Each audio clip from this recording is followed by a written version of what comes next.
ఇప్పుడు ఇప్పుడు మనమే ప్రధాన ప్రతిపక్షం అవుతాం, 2 ఏళ్ల తర్వాత మనమే అధికార పక్షం అవుతాం. ఖచ్చితంగా అధికారంలోకి వస్తాం. ఎందుకోసం వస్తాం అంటే నేను ఒక మాట చెప్పాలి మీకు,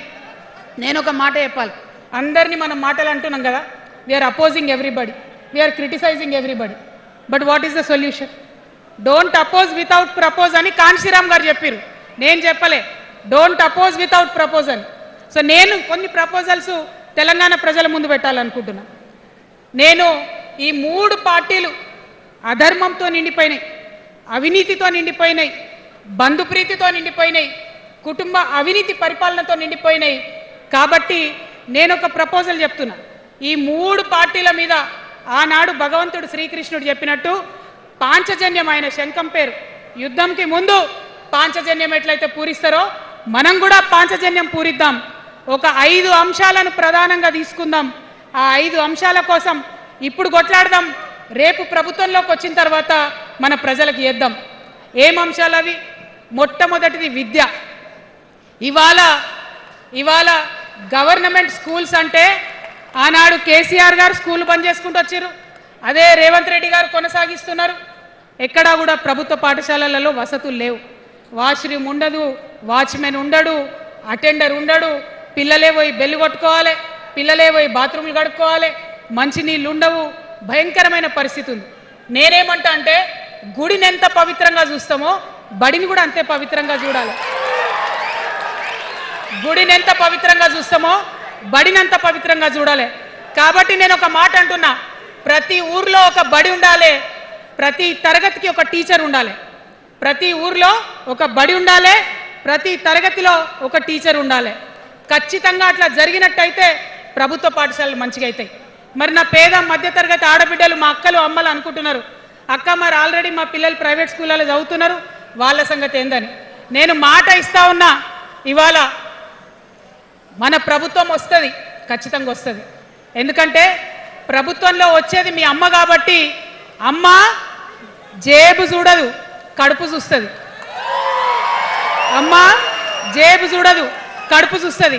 కాబట్టి మీ పిల్లలు ప్రైవేట్ పాఠశాలలో చదువుతున్నా, ఎంతవరకు చదువుకున్నా కంప్లీట్గా మీ మీద ఒక్క రూపాయి కూడా భారం పడకుండా చదివించే బాధ్యత మేము తీసుకుంటాం. అది ప్రైవేట్ పాఠశాలలు కానీ, డాక్టర్ కానీ, ఇంజనీర్ కానీ, రాకెట్ సైంటిస్ట్ కానీ మన తెలంగాణ బిడ్డలు చదువుకుంటే ఒక్క రూపాయి కూడా పేద మధ్యతరగతి వాళ్ళ మీద భారం పడకుండా ఉచిత విద్యను అందించే బాధ్యత నేను నా తెలంగాణ బిడ్డల కోసం తీసుకుంటా అని ఈ సందర్భంగా తెలియజేస్తున్నా. ఇవాళ పరిస్థితి ఏంటిది? యూనివర్సిటీలో ఉన్న పిల్లలు అంతకుముందు తెలంగాణ రాకముందు నేను చూసిన రక్తం అమ్ముకునేది డబ్బులు లేకపోతే.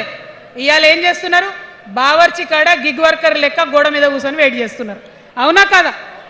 ఎందుకంటే ఆ గిగ్ వర్కర్ చేస్తే అంతో ఇంతో పైసలు వస్తాయి, పేరెంట్స్ మీద ఆధారపడకుండా ఉండొచ్చు అని. మరి యూనివర్సిటీలను పట్టించుకున్నామా? బీఆర్ఎస్లో ఉన్నప్పుడు 10 ఏళ్ళు ఒక్క రూపాయి కూడా ఇవ్వలేదు యూనివర్సిటీకి. ఆ యూనివర్సిటీ మిత్రులకు, పాఠశాలలో ఉన్నటువంటి వారందరికీ నేను ఒకటే ప్రపోజల్ చేస్తున్నా, మీరు ఎంత చదువుకుంటారో చదువుకోండి, ఒక్క రూపాయి కూడా మీ మీద భారం పడకుండా చదివించే బాధ్యత తెలంగాణ రాష్ట్ర సేన తీసుకుంటుంది. ప్రైవేట్ పాఠశాలలు కూడా బాగుంటాయి, ప్రభుత్వ పాఠశాలలు కూడా బాగుంటాయి, కానీ భారం తల్లిదండ్రుల మీద పడదు. అది మీ అమ్మ ప్రభుత్వంలో జరగబోతుందని, మీ తల్లి ప్రభుత్వంలో జరగబోతుందని మీకు మాటిస్తా ఉన్నా. సెకండ్, మనకేమవుతుంది? మన తెలంగాణలో పేద మధ్యతరగతి ప్రజలకు ఏమవుతుంది? ఎవరైనా ఇంట్లో రోగం వస్తే, ఒక యాక్సిడెంట్ అయితే ఇల్లు గుల్లవుతుంది. అందుకే ఆలోచన చేసి వైద్యం గురించి ఒక నిర్ణయం తీసుకున్నా. మన రెండో అంశం పాంచజన్యంలో వైద్యం కోసం అనేక అగచాట్లు పడుతున్నారు, అనేక ఇబ్బందులు పడుతూ ఉన్నారు. నేను ఒకటే మాట ఇస్తా ఉన్నా, ఏ రోగమన్నా రాని, ఎంత పెద్ద హాస్పిటల్ అన్నా కానీ, మన తెలంగాణలో మన జబ్బు ఎక్కడ తగ్గుతుందో అక్కడ మీ జేబులకెళ్ళి ఒక్క రూపాయి ఖర్చు కాకుండా ఉచిత వైద్యం అందించే బాధ్యత మేము తీసుకుంటా ఉన్నాం. ఉచితంగా విద్య ఇచ్చి, ఉచితంగా వైద్యం ఇచ్చినాక నా తెలంగాణ బిడ్డల మీద నాకు నమ్మకం ఉంది. మనం కష్టపడే బిడ్డలం, మీరే పైసలు సంపాదించి ఇస్తారు, మీరే రాష్ట్రాన్ని ముందుకు తీసుకుపోతారు. అవునా కదా? ఉచిత విద్య, ఉచిత వైద్యం మన 2 అంశాలు పాంచజన్యంలో.